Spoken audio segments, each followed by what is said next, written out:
नमस्कार मित्रों, मैं अंकेश आप सभी का स्वागत करता हूं अपने YouTube चैनल सैफरन ट्राइबल में। आशा है आप सभी लोग सकुशल होंगे और आप सभी की मंगल कामनाओं के साथ चलिए शुरू करते हैं आज का ये अंक।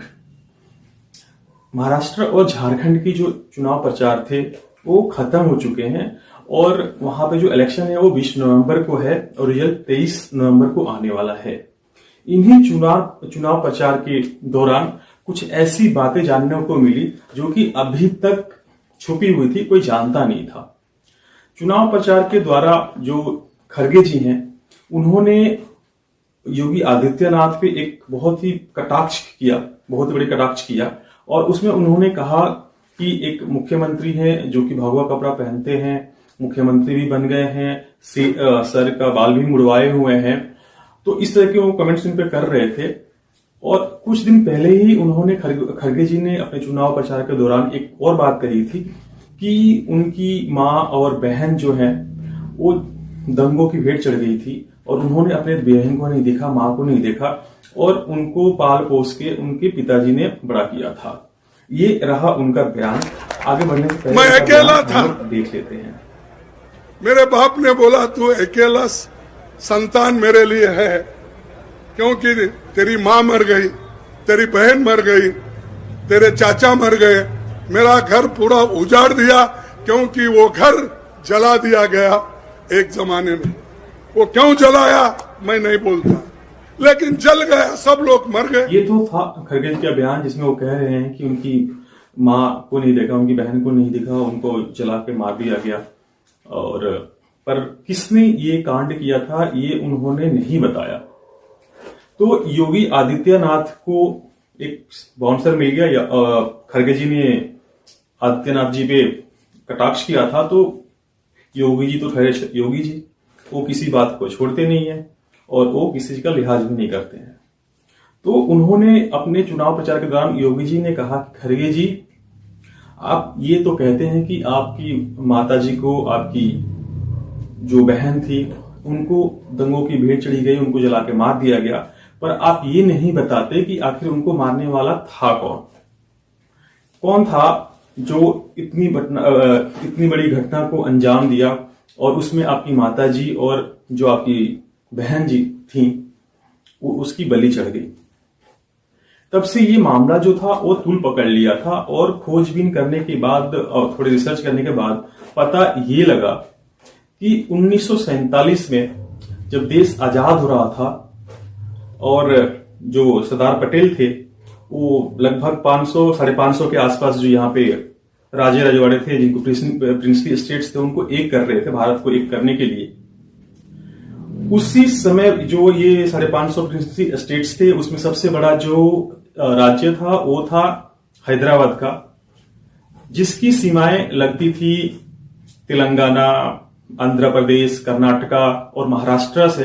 इतना बड़ा वो क्षेत्र था और वहां का जो हैदराबाद का निजाम था वो नहीं चाहता था कि वहां पे वो इंडिया में अपनी विलय नहीं करना चाहता था, वो अपना एक देश बनाना चाहता या पाकिस्तान के साथ रहना चाहता था।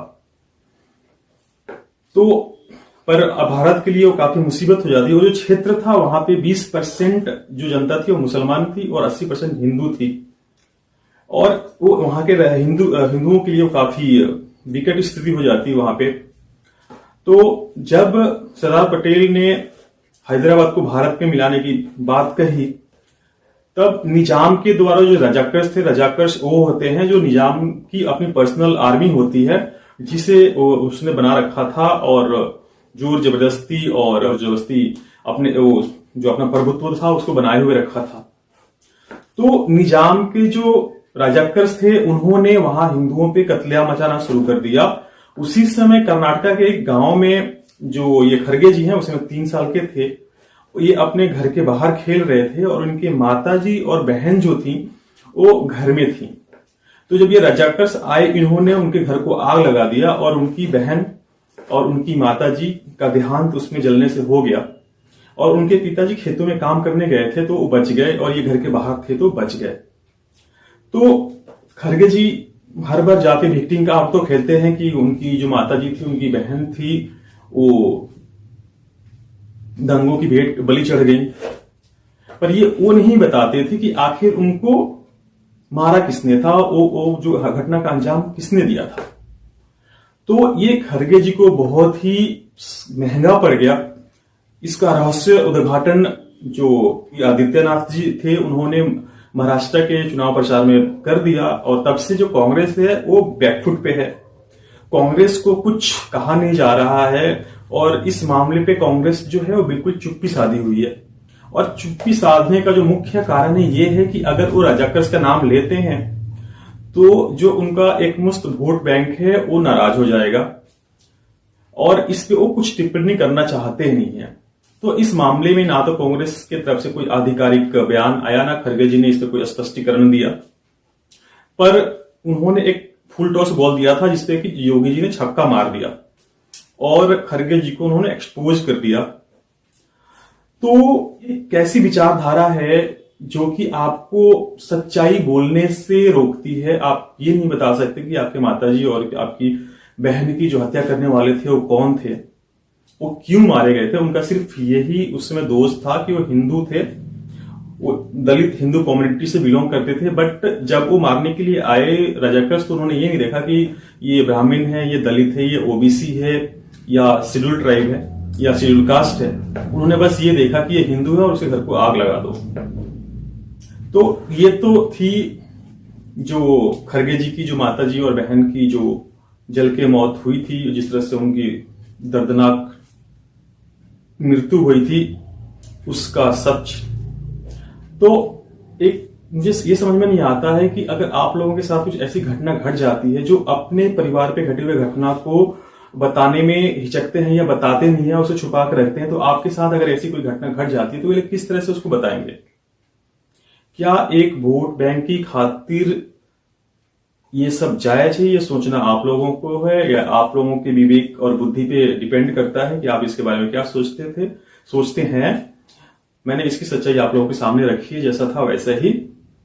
तो ये थी मेरी खरगे जी पे एक छोटी सी प्रस्तुति। आशा है आप सभी लोगों को पसंद आया होगा। अगर पसंद आया है तो मैं फिर आप लोगों से आग्रह करूंगा, कृपया लाइक कीजिए, शेयर कीजिए, सब्सक्राइब कीजिए और कमेंट करना ना भूलिए। अगर आप लोगों को इसमें कुछ और क्लैरिफिकेशन चाहिए, आप लोगों को इससे कुछ आपत्ति है, तो आप कमेंट्स में बता सकते हैं। तब तक के लिए मैं लेता हूं विदा और बोलता हूं जय श्री राम। बहुत बहुत धन्यवाद अंत तक बने रहने के लिए।